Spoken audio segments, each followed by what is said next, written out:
All right, guys, welcome to Beard of Darkness book reviews, and I am so excited. Tonight, I get to speak with Dr. Fantasy himself, Philip Chase. How are you tonight, brother? Hey, Matt, thank you so much for inviting me here and being a great host, a wonderful community builder here. I think people are really starting to recognize how much you're doing for the fantasy community in general, but especially the indie and self-published fantasy community. So you're doing really great work, and I feel very honored to be here tonight. That was very nice of you. I really appreciate all of that, and yeah, that just means a lot to me. That's what I'm trying to do here, and you're a big inspiration. Honestly, I watched you, Mike's book reviews, Yeah. Matt's fantasy book reviews. There's so many of them, but we're here, and I'm thankful for it. And look, we've got some people here already. Uh, One of my buddies, E.L. Montague, Yeah. he's here. So many good things about Edan. Edan, right? Yeah, you can, and I really don't mind whatever pronunciation people want to have, but Edan is good. Yeah. All right. John Halpin says hello, everyone. Timothy Wolf, another indie author. Tim. There's lots of people here, but I want to kind of just dive in, and we'll get to some questions here in a minute. All right. I'm sure we're all very, very up to date on this, but would you give us the names of your books, the name of the trilogy, and kind of the overview? Sure. Yeah. So it is the Edan Trilogy, and book one. I'm going to hold them up here because I got my props. Oh, amazing! Yes. I've got The Way of Edan is book one, and then we have book two is The Prophet of Edan, and they get a little bit bigger with each one. I like to show off the dragon on the back. Oh, well, heck yeah! I mean, who doesn't love dragons? Right. And, yeah, each, as you can see, is a stained glass window cover. So not a literal stained glass window. And yeah, there's Marcus. Hey, Marcus. Yes, thank you, Marcus. And then Return to Edan is book three. And all three are out now. And together they are the Edan Trilogy. Just a brief word, I guess. The backdrop to the trilogy is a holy war. The main characters are doing what they can to avert that. The good guys, I guess you could say, are doing what they can to avert that. And there's a lot in there about faith and where it comes from and different forms that it can take and what it is. And I try to tie that to the magic in the trilogy as well. So I think that's a fairly unique thing in fantasy to make religion that central to the narrative, so that's what I've done, and I think, well, I hope that it is resonating with some readers. So I've talked to some good folks like Matt. Go Read Books is in there in the chat, and had a great discussion with him earlier today. Really happy about that. That'll be released in a few weeks, but had a great time, and he's even here. Even though LSU is playing Alabama right now. Dedication. What a guy, huh? What a guy. Hey, I agree. I think Matt started maybe a little before I did. Like, he made his YouTube channel, and he was probably the first guy, as far as like not a huge channel that I looked up to, because those are kind of what you go to first, naturally.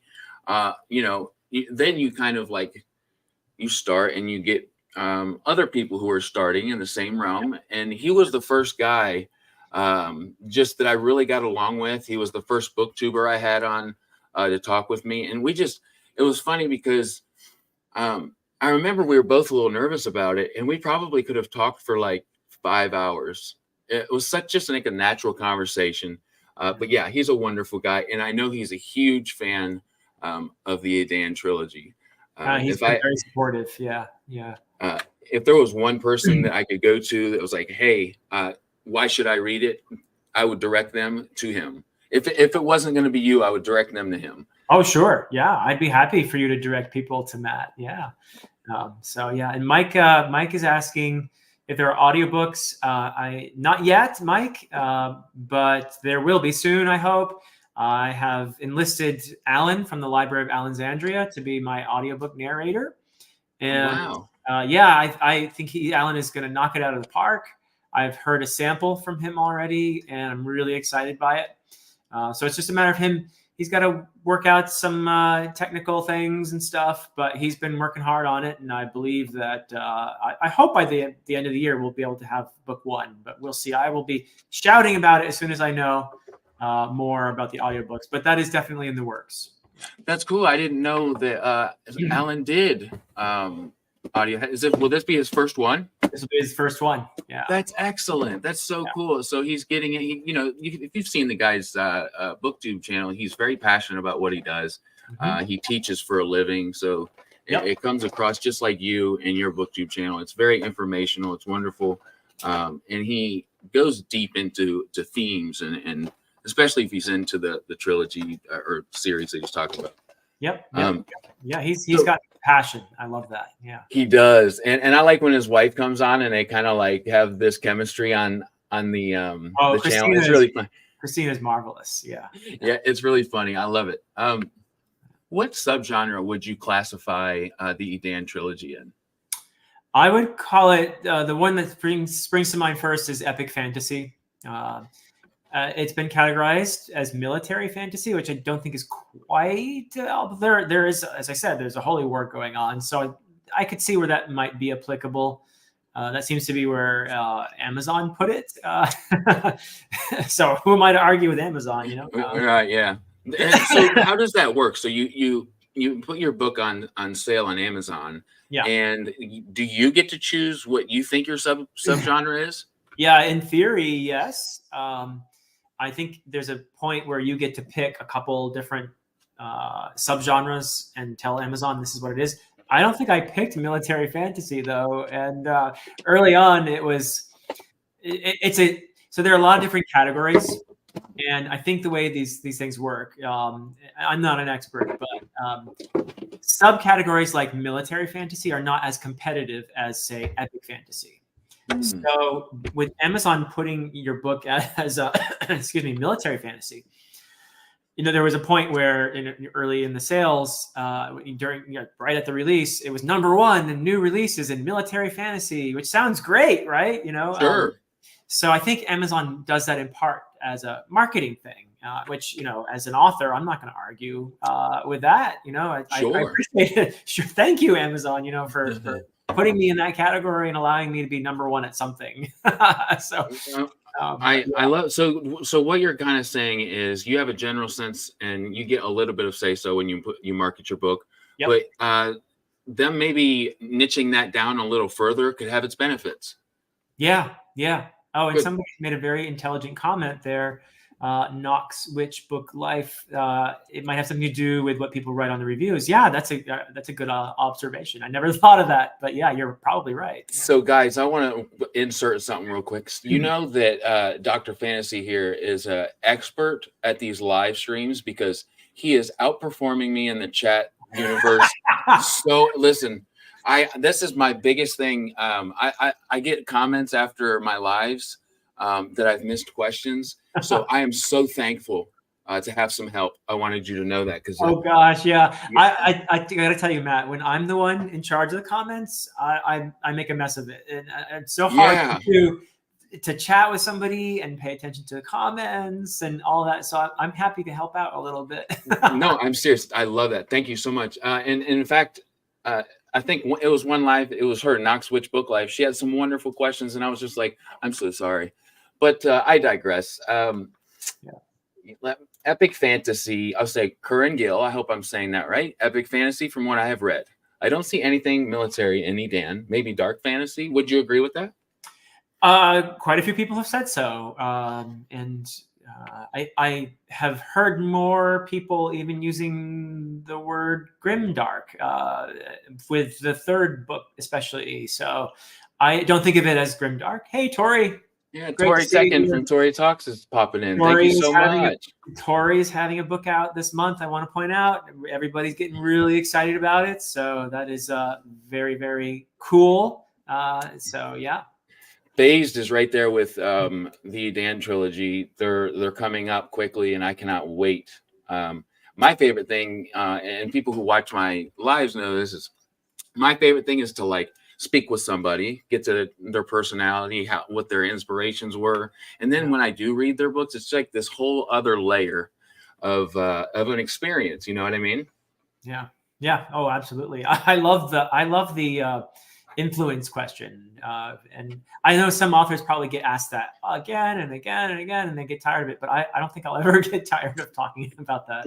Well, that makes me happy because I'm certainly going to bring that up at some point. I mean, you can't really talk to an author without talking about inspirations. At least I won't, because that's very important to me. I'm here for learning. You know, I want to learn what you thought and what your experiences were that led you down the path that it did.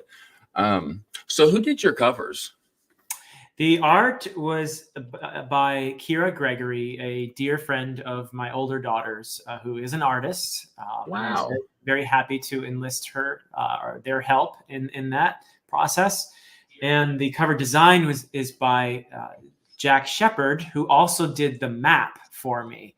So Jack is a brilliant cover designer, and I don't think you could call him a cartographer, but maybe a fantasy cartographer, because he's really into maps and does a great job. And he's decided to go out and make that his thing. Like that's his living now. And so he's actually, and he's recently done a map for Ryan Cahill. Oh, wow. Broken. He has several that he's working on that will become public fairly soon. And he also did a First Law map for a recent special edition of The Blade itself, the first book in the First Law trilogy. So yeah, Matt, he's the guy. He's a map guy. So I was very happy to get him his help on the map and the cover design for this. That's wonderful. I've seen him. In fact, now that you told me he did the Blade itself. I've seen him on, I believe, Instagram, and it's just so fun watching cartographers, or in his case, just fantasy map makers. It's like, to me, it would be very tedious. They have these really nice pencils, and every little detail it's so beautiful. And what a piece of art that is. My wife absolutely loves the stained glass look. Oh, cool. Yeah. Yeah. And I wanted to say, Tori Talk says, Philip, did you always have the stained glass cover as your vision for the trilogy? Not originally. I just wanted Kira to do the art, and Kira came up with a couple ideas. And after a couple drafts, I said to Kira, how about we make these stained glass? And Jack was on the team at that point too, and they were both like, yeah, it sounds great, because Kira's art is very inspired by wood engravings and stuff like that. So it's very thick lines, and they're a painter primarily, but they've done a lot of engraving and stuff as well. So that's a big influence on the way their art looks. And so I said, let's lean into your strengths and let's go all out here and do a stained glass window. So it was my idea. And I also felt like it would be very fitting, given that the context of the whole thing is a holy war. And there's a religious overtone, obviously, to stained glass. So it seemed appropriate. I also thought, hey, it's a bit of a risk because they're not typical fantasy covers. It's fair to say. And so some people might be confused. So that's a risk. But at the same time, I love the color. You know, stained glass is all about color and vibrancy. And I think they grab your attention, you know, in that sense, at least. So I'm very happy with how it came out. I think Kira and Jack did tremendous work. Oh, I think they're absolutely beautiful. And I see so many over here that agree with you. I was going to get to it maybe a little bit later, Caden. I promise I'll ask what's next. Okay, buddy? I will get to it. He's an up-and-coming indie author himself, Caden. Yes. Yeah, I've seen Caden on Twitter. And it looks like he's up to some exciting stuff there. Yeah. It does, right? So naturally, I hear Dr. Fantasy, and I know I'm not alone when I ask this question. What do you have your PhD in, and where did you study? This is so my PhD is actually in English literature with a specialization in medieval literature. That's awesome. Yeah. So I studied Old English and Middle English, and also actually Old Norse, and read a few other things like an Old High German, an Old French, and that sort of thing. But primarily, I'm an Old English guy, you could say. And that's actually very important for my fantasy writing. That those inspirations are central to what I am doing in the trilogy. Beowulf is all over the books in terms of many things. And I'm so glad that my nemesis is there in the chat. So the Dr. Fantasy thing, this is the point. A Critical Dragon. I know who this is because of your Booktube channel. Oh yeah, a Critical Dragon. So here's the deal, Matt. I'm going to tell you a secret. I guess it won't be a secret, but my PhD, as I said, is in English literature. Mm-hmm. This guy, AP Canavan, a Critical Dragon, his PhD is actually in fantasy literature. He's a fantasy narratologist. Wow. Yeah. So he has a real PhD in fantasy, but I got the nickname Dr. Fantasy, whereas he stuck with the nickname Professor Fireballs, which I feel is very appropriate for him. I can see where this started. That is lovely. I love this stuff. It's great. So I didn't know that you could actually study that. Fantasy narration is what you said? How cool is that, right? It's really awesome. Yeah. So you can get a PhD in fantasy literature, and AP is one of those individuals who's done that. And by the way, even though he is my nemesis, and I'm happy that he has the goofier nickname, although one could probably say they're both fairly goofy, but I have to say AP is brilliant, and he also is, by the way, my developmental editor. So he helped me make these books better. And I will never stop singing his praises because he's a brilliant, brilliant editor as well. That is an amazing story. I did not know all that. I'm just watching you guys talk about the Wheel of Time television series, and there's so much more depth to that than I had realized. That is wonderful. I love that kind of stuff. Yeah. And you guys have great chemistry too, the joking around and poking at each other. It's wonderful. I can just see it's like this natural thing. So yeah, everybody needs a nemesis, I think. So 100%. I haven't found mine yet, but when I do, we're going to do a little a video like you guys. Maybe it'll turn out half as good because you guys do a wonderful job. Oh, thank you, Matt. Absolutely. So go read books, Matt. Of course, I have to call him Matt. That's my guy. So give us some old English, Philip. Okay. So one of my favorite poems is The Battle of Malden. And this is a poem. It's not that long, but it's a poem about a local English contingent of militia, let's say, in the late 10th century. So 990 something, 993 maybe. There's a Viking invasion going on, and it's East Anglia, that part of England. So the local lord gathers his militia together to go confront these Vikings. And to make a long story short, there ends up being a battle, which it's a slaughter, more or less. The Vikings are just wreaking havoc, and the English are dying left and right, and even their lord has his head cut off, and and there's a group of them that are fighting to the last because they have to avenge their lord or die trying. That's the deal, right? And also there's this worship of courage in general, but especially courage in the face of certain doom. So there's a group of remaining English soldiers trying to avenge their lord, but they know they're going to lose, but they keep trying.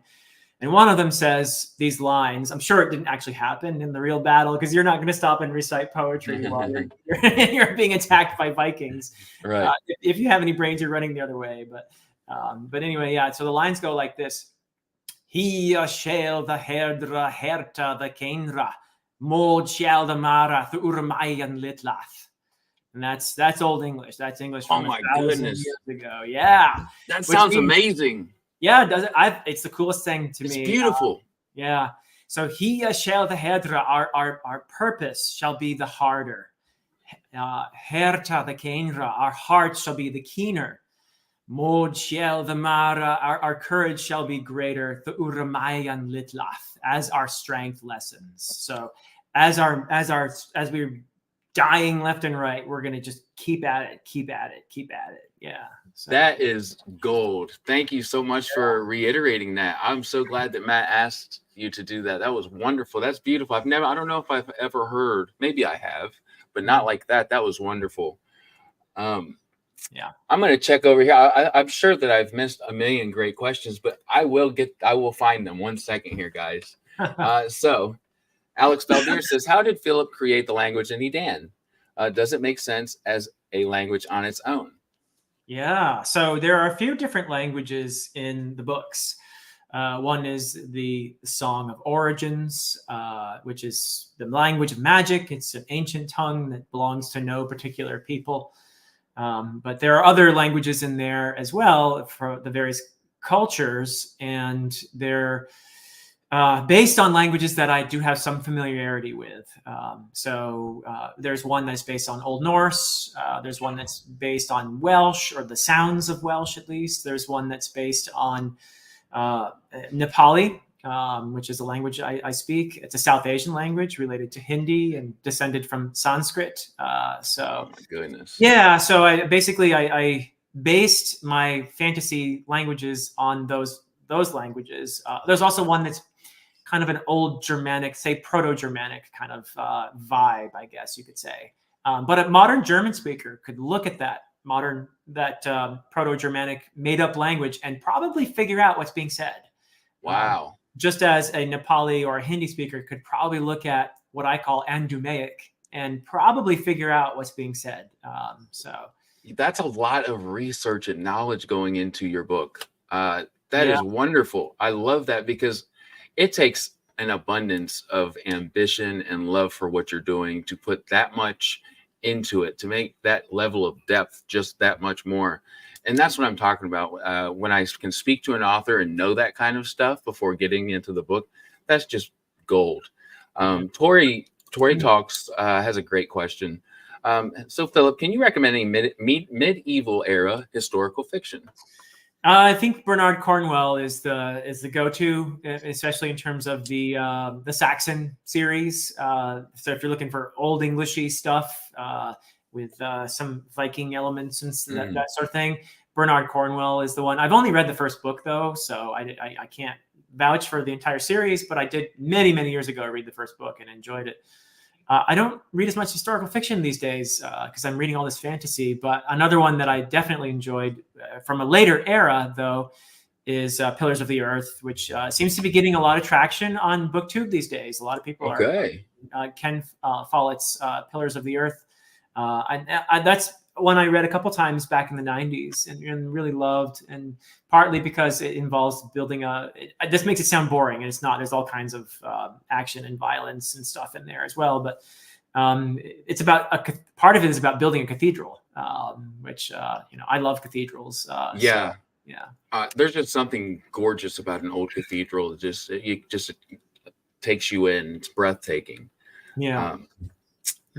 The four stringer, he says, Philip, did you read Forge of the High Mage? Do you have any thoughts on the character of Gianna? I haven't seen hardly anyone cover this book.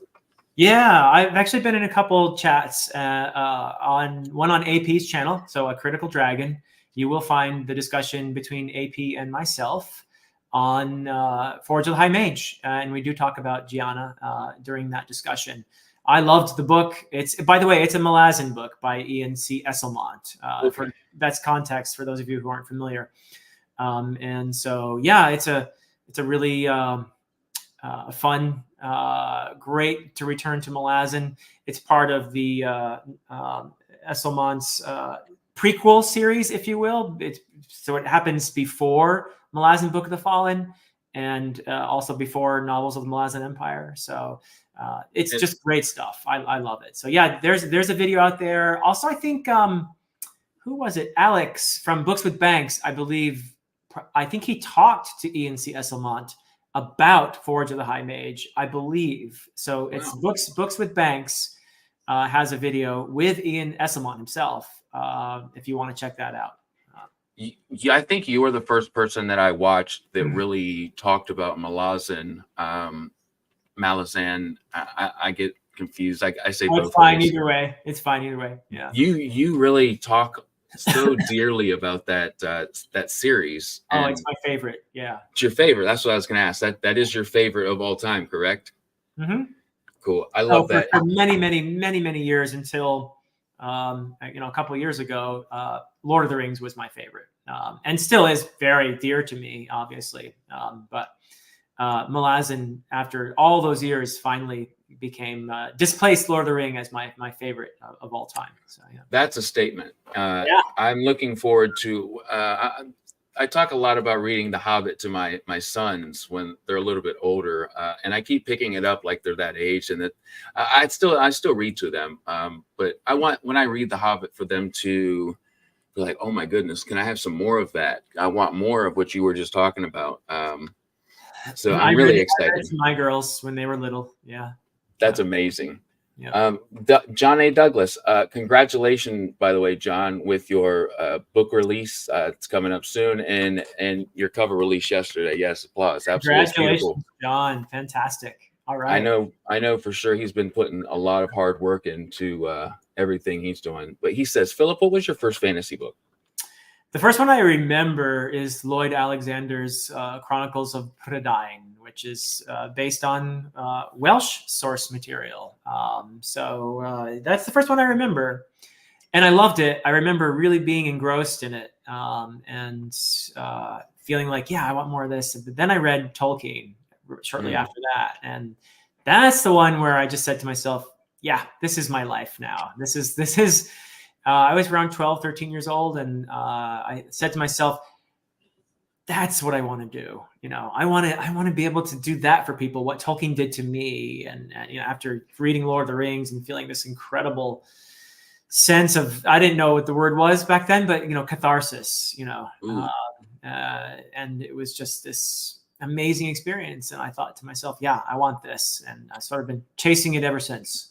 I love that you touched on that. So that's kind of the moment where you're like, I'm going to do this. And that's what I want to do. I love that. I love hearing those foundational moments because they're few and far between in our life when you experience something, in this case, a book and your imagination and whatever it made you feel personally, that made a huge impact on the direction your life went. Yeah. And even being a medievalist really is probably, it's kind of embarrassing to admit all this, but I've said it many times. I think probably I got into Old English and all that stuff because of Tolkien as well. That was his day job. He was a scholar of Old English. Mm-hmm. And I thought when I was a kid, okay, to be a fantasy writer, you have to know all these ancient languages and stuff. So that's I like to joke and say I went the scenic route to becoming a fantasy author.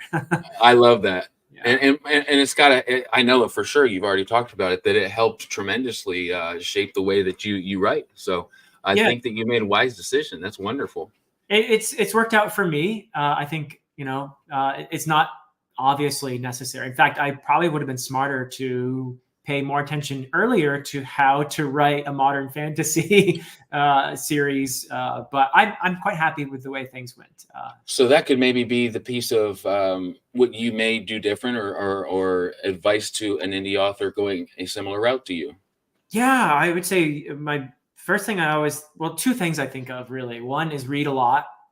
Read broadly, read in the genre, read outside the genre, read nonfiction, read books about writing, the craft, of writing, so that you are more informed as you write. And the other thing is write. And don't wait until you think you're going to be brilliant, because that never is going to happen. You're always going to write something and then come back to it and think, that's certainly the case for me. And you revise it, and then you revise it again, and you revise it again. And hopefully you get somebody brilliant like A.P. Canavan to look at it for you and tell you what you can do better. And then you work on it some more. And, it's a long process of continually trying to fail better every time. Ooh, I like the way that makes a lot of sense. Lots of stepping stones, lots of improvements, and a lot of insight that you have to have and be very brave enough to say, hey, I need to work on this. Oh yeah. And you have to have criticism. It's a weird combination of pride and humility. I think you have to have as an author. You have to be willing to listen. And that's hard. That's really hard to hear criticism of your baby. Ooh, yeah, it's got to be. And I really enjoy writing. I do. And I want to, eventually write a book myself. But that's kind of why I'm here, and that's why I started a channel, which kind of leads into my next question. But first, Philip, but this is from Book Mama 87. Philip, what is your current read? I am finishing up the 4th book in the Books of Babel, The Fall of Babel by Josiah Bancroft. Ooh. And I am loving this book. And it's funny because a lot of people love that series, but have major issues with the last book. Some of my dear friends on this platform are not fans of book 4, but I have to say that I'm loving it, and I can't wait to talk about it. This is better evidence, guys, that just because somebody doesn't like a book, it's always better to find that out yourself, because we're all individuals and we all like different things. And I like that you said that. So my next question was one that I've really been looking forward to hearing your answer to. You heard why I started my channel. Your page is very influential. You have lots of wonderful people on. You as well are on other people's Booktube. Wonderful stuff. What was your goal when starting your page, and has it helped in gaining a following for you and your writing? So my goal, it's funny, actually, when I started the channel, at that time, I was teaching a course at my college called Fantasy Novels. And actually, I had been teaching it for probably 5 or 6 years prior to starting a channel, probably 6, 7 years even. So what happened was there have been some state level changes, some administrative changes that led to fewer, unfortunately, this is a kind of tragic story, I think, but fewer and fewer students taking courses in the humanities, fewer students taking courses in literature, which I think is actually a tragedy. And of course, I don't agree with those decisions, but I'm not the one making them. Sure. What happened as a result was my course was dying, essentially. Even though there were students who were interested in taking it, they couldn't fit it in their curriculum anymore. It wouldn't fit in their curriculum. So even though there was interest, I was getting fewer and fewer students, and I was trying to figure out ways to draw in students. I thought, well, and I knew nothing about social media. I knew nothing about YouTube. Wow. Nothing about Booktube at all. I knew zero about any of it. I didn't know who Daniel Green was or Murphy Napier or anything. I just thought, what if I start a YouTube channel about fantasy? And maybe nobody's done that before. I thought, maybe I'll be the first one. Well, I was quickly disillusioned in regard to that, because I found, oh wow, there's a whole bunch of people here who are talking about fantasy, and they're very enthusiastic. Yep. So I thought, okay, I'll try to start a channel, and it was initially supposed to be a supplement to my fantasy novels course, and the course has kind of. We're trying to revive it now, actually, but it sort of died a slow death. But the channel, in the meantime, just sort of took off. I mean, I don't think in YouTube terms I ever blew up, as the kids say, right? But it's been a steady kind of growth over the last 3.5 years. Yeah, and it's been great for me to be able to engage in this community and meet other people who are passionate about fantasy. I'm so grateful for that. It's so fun when you, because I'm kind of the same way. I had no idea about YouTube. I really didn't watch YouTube. I had no reason to before. And then I wanted to start a channel. Well, initially I just binged a lot of your stuff, Mike's stuff, Matt's stuff, a lot of other stuff too. And you just learn. And that shows such a contrast between you telling me that when you started, you had no idea about the internet, and to where you are now. You've gained a lot of knowledge, and I think you're in the pursuit of knowledge, just as I am with this, and I can tell how much it's had its effect on you and an influence. I love it. Yeah, I will also say that becoming part of this community has made me a better teacher, and I'm very grateful for that. Yeah, that's amazing. That is truly amazing. I love that, because teaching obviously is something you're very passionate about. That's what you do every day. Yep, that's true. Yeah. Where at? So I teach at a community college in New Jersey, and Wonderful. yeah, been there for more than 21 years now, going on 22 years. Yeah. Wow, that is so cool. I wanted to, this isn't really a question, but I think it's really cool that he said this. I'm actually about 55,000 words deep in my first novel. So Oh, seeing wow. Philip put out his trilogy this year has been a huge encouragement. That Awesome. was a wonderful comment. Yeah, and I wish you the very best with the writing. Enjoy every day of your writing. Just allow yourself to be immersed in that, and don't worry if you always can go back. It's steady tapping that breaks the stone, as they say. So I wish you much fulfillment with your writing. That's amazing from Dr. Fantasy himself. That's wonderful. John from Talking Story for Students. I think he's poking at you there. Of course, maybe I'm biased here, but I think that a broad humanities-oriented education in the first couple of years of college is really a vital thing for not only yourself, for the individual, but for a healthy democracy. So I'm not a fan of some of the things that are happening in higher education. I will say that. I love that it's so important to you, and it bleeds through everything that I see you do, and I know everybody else too.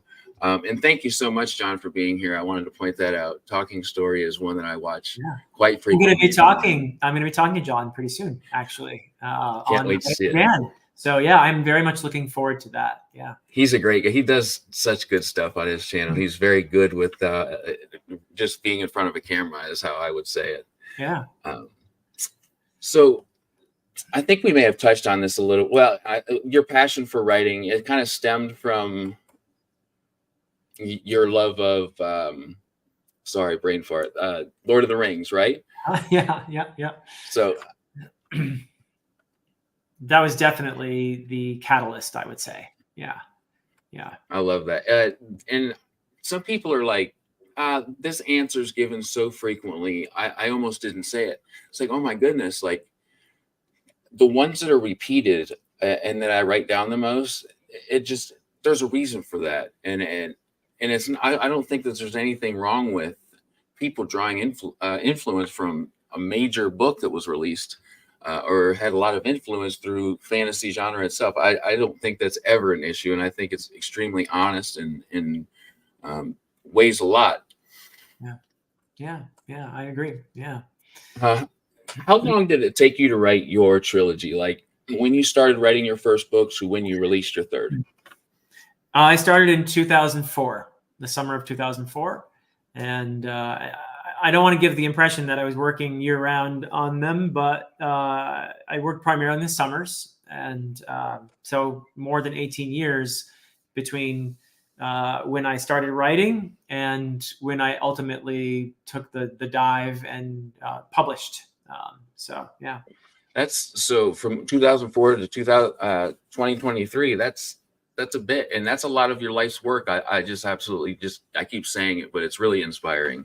Thank you. Yeah, it was a long journey, but I didn't do it alone. I had a wonderful agent for a while when I thought I would go the traditional publishing route. Was great working with him. I also mentioned AP Canavan already, and what a joy to be able to work with AP as well. And I can't stress enough how important that is to have other eyes on your writing as well. And it's a good editor is very expensive. So I get it that some people might be reluctant. Some people weren't even born yet, Matt. Maybe in the chat. He had to throw that in there. He was like, "Should I do it?" Yeah. I think that's a wonderful thing that you worked for as long as you did, and I've seen it just grow in popularity, and I just love to hear about it. Yeah. Well, I was 32. I was 32 when I started writing. Yeah. That's amazing. I'm 32 at the moment. Excuse me. Oh, I turned 33. Yeah, I turned 33 this month. And happy birthday! Wow. Yes, thank you so much. The 14th. And this year I'm starting writing, so that's extremely close to home. That's great. Yeah. Yeah. There's no wrong time to start. And there's Christopher. Yeah. Thank you, Christopher, for popping in, brother. I'm glad you're here. So I have to ask, because I seen your post a couple days ago, and then of course I saw the one right before we got on. So if there's anything that you can tell us about it, The Broken Binding. Ooh. So I had about an hour-long chat today with Matt from The Broken Binding. And I have been given permission to speak about this, so I can speak freely. Awesome. This is breaking news, I guess, because Matt of the best kind. Yeah, Matt did actually send out a tweet, and I also retweeted it and all that. Or I guess what is it now? You post on that platform. It's not tweeting anymore. It's X, right? It's not Twitter. That's news to me. I'm still saying tweet over here. Oh, really? Okay, yeah. I don't know. I still say tweet most of the time because my brain hasn't switched over yet. Exactly. But anyway, yeah, I talked to Matt, and we are going to do a special edition of the Edan Trilogy. I think it's something we could be looking for in the second quarter for the first book, in the second quarter of 2024, meaning somewhere between April and June of next year. We could be looking at the special edition of The Way of Edan. Wow. So we're still How does that feel? It feels awesome. Still kind of in a weird headspace right now because of that. It's definitely a dream come true for me. And I'm very excited because I love The Broken Binding. I love the work they do. Matt is a really fantastic guy. What is it with all these Matts anyway? There's a bunch of us. There really is. They're everywhere. We're taking over. But they're all nice guys too. Like I don't know a single mean Matt. They're all nice. Okay. One of us has to start really truly being who we are then. No, I'm joking. I haven't either. Everybody's just been so wonderful. Especially the Matts of the fantasy. Yeah, the Matts of the world. So yeah, Matt is a great fellow. And I'm so excited because we're talking about interior art. We're talking about new covers. We're talking about a spiffied up map. So hopefully we can get Jack Shepard on board with that. And wow. So yeah, we're doing some. I hope we're gonna. Matt and I had this great conversation, and what he really wants to do for people, it's a passion for him. He wants to produce beautiful books. And I'm so on board with that. He wants to produce beautiful books that are affordable, because you can get yes, boutique books out there and spend $1,000 on a book, but that's not what The Broken Binding is about. They make beautiful books that are about as affordable as you'll find. So it's truly amazing the prices that they get these books. That was the first thing I noticed about other than how beautiful the books are. Just how good that they treat their customers. And it's just a huge influence, I think, on the fantasy community itself, but other presses as well. You've seen so many pop up that are trying to kind of follow that lead. And I just think that they're leading the pack in the way that they are doing it in a pure sense. I think you're talking about Matt. I haven't talked to Matt before, but with the name Matt, I'm assuming he's just the greatest kind of guy. But what this means is I'm going to be bugging them even more than I already do about getting me on that subscription list, because it's really long. If you guys don't know, I think I was like 8,000. Like, it's an incredibly long list, guys. Wow. These people are doing such good work. That's how many people are waiting just to be on their list. Wow. Andrew Watson, who also has a wonderful Booktube, The Fool's Tale. Yes, indeed. And a great, he's doing some great things as a writer, I hear. So yeah. Since you spoke of it, I have broken it up because I actually have this one right in front of me. Yeah, it's Harbinger of Justice. Nice. Yeah, I hear good things. Andrews are really nice too. He sent this all the way across the pond to Ohio in the U.S. That is not cheap. Let me tell you.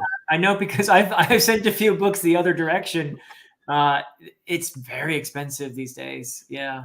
Yeah. So I wanted to make sure people knew that. That's the kind of guy Andrew is. But he says, I'll be grabbing that the second it goes live. That's amazing. Well-deserved, Philip. Thank I you, agree. Andrew. Yeah. All right. So second quarter of 2024. That's amazing.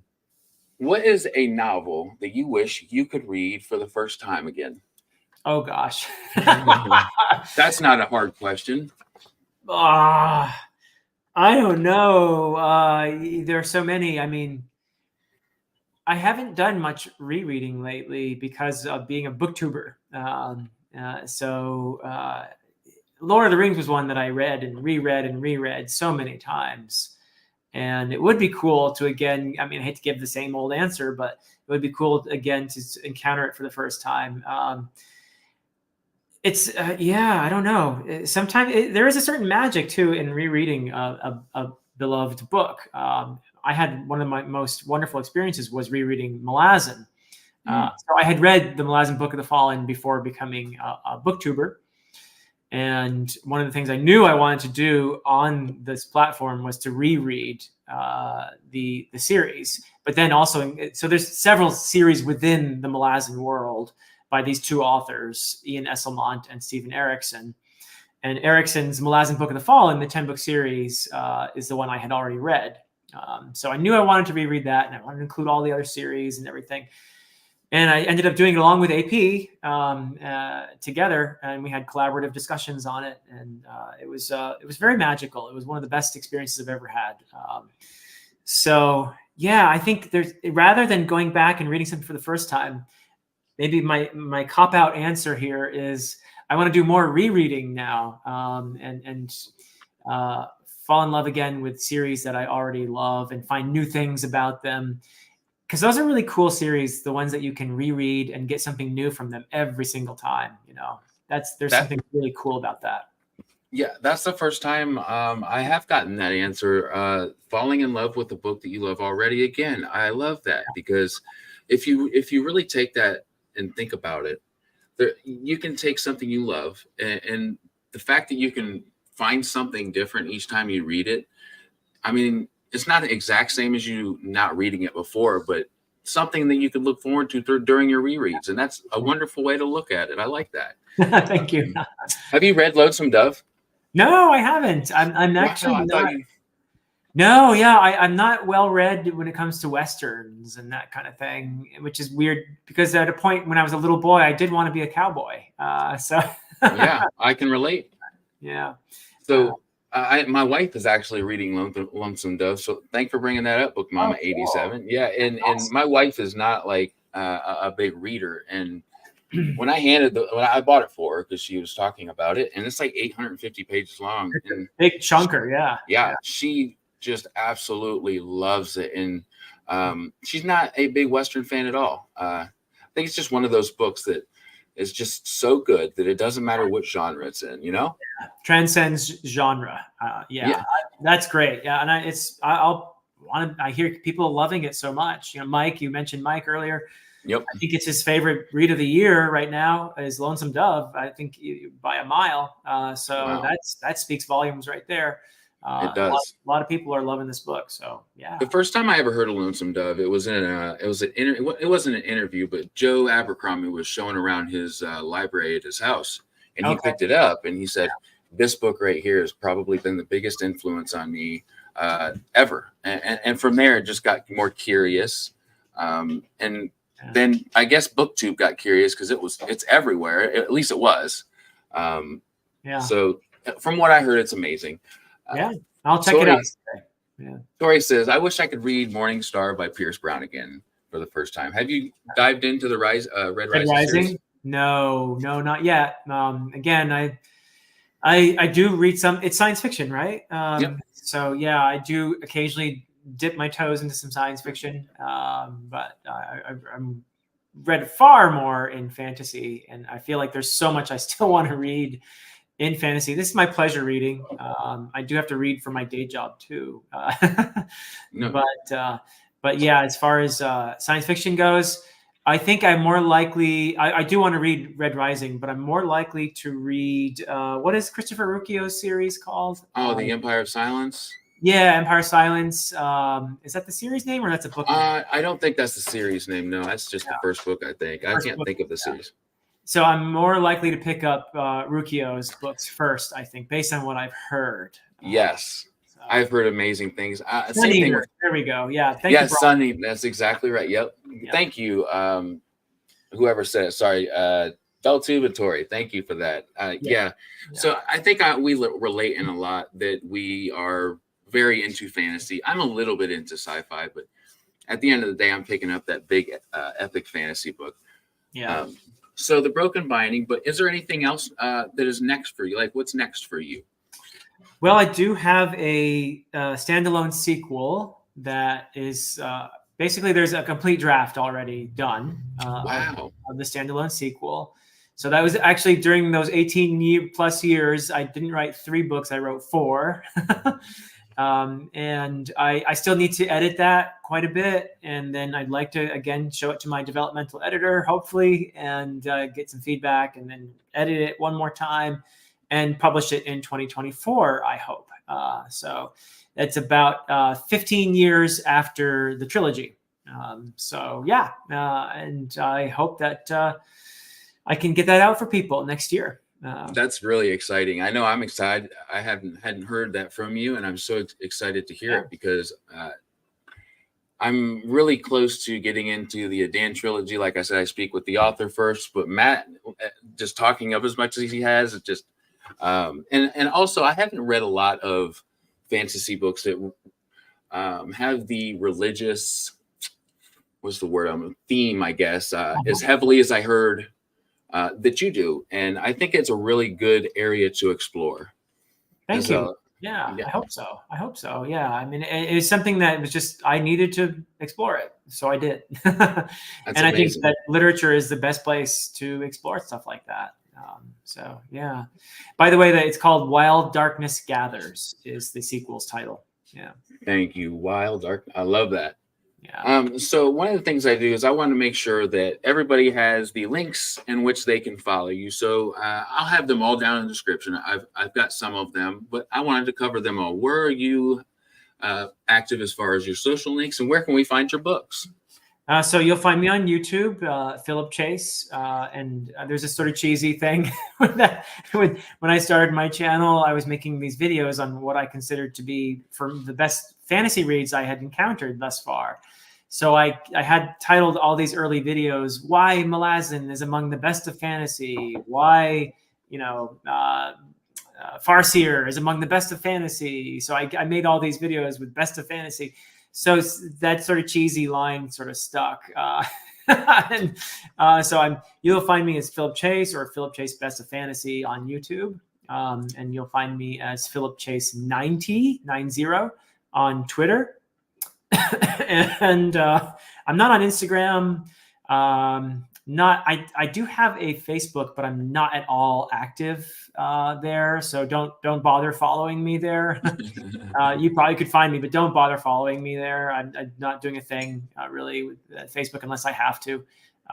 So yeah, so it's really mostly YouTube and Twitter. Yeah, cool. Or X or whatever it is. Yeah, exactly. And then where can we find all of your books?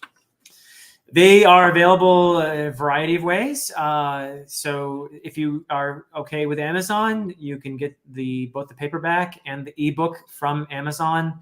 The ebook, if you're a Kindle Unlimited subscriber, it's available that way. But you can also buy it as an ebook.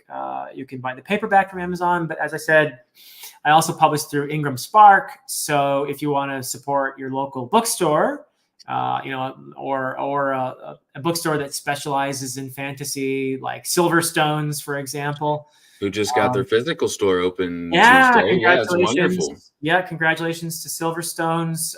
That's wonderful. But I believe they carry the books, so they have a website. If you want to support an indie bookstore, you can get them that way as well, because I have published through Ingram Spark, and Ingram Spark is the one that the small bookstores will order from, and also libraries, by the way. So yeah, that's amazing. I love that, and I will have all of those links in the description after our talk is over. So I've kind of reached the point where I say, thank you so much, Philip. I have absolutely had a wonderful time. It's all that I ever dreamt it would be. It's been a something that I have been anticipating, and I know my viewers too have been anticipating us talking. I just hope you had as much fun as I did, because I had a blast. Well, thank you, Matt, and I really appreciate you. I know you did double duty today, actually. So Yeah. Good for you. You're amazing, and keep up the great work that you're doing. We appreciate you. Well, thank you so much. And thanks for everybody who showed up and commented. And I hope I didn't Thank miss you, your all the wonderful people in question. the chat. Yeah, thank you guys. Really appreciate And it. for all of you who will watch in the future. But until next time, you guys have a wonderful night, and we'll see you next time. Bye, everybody.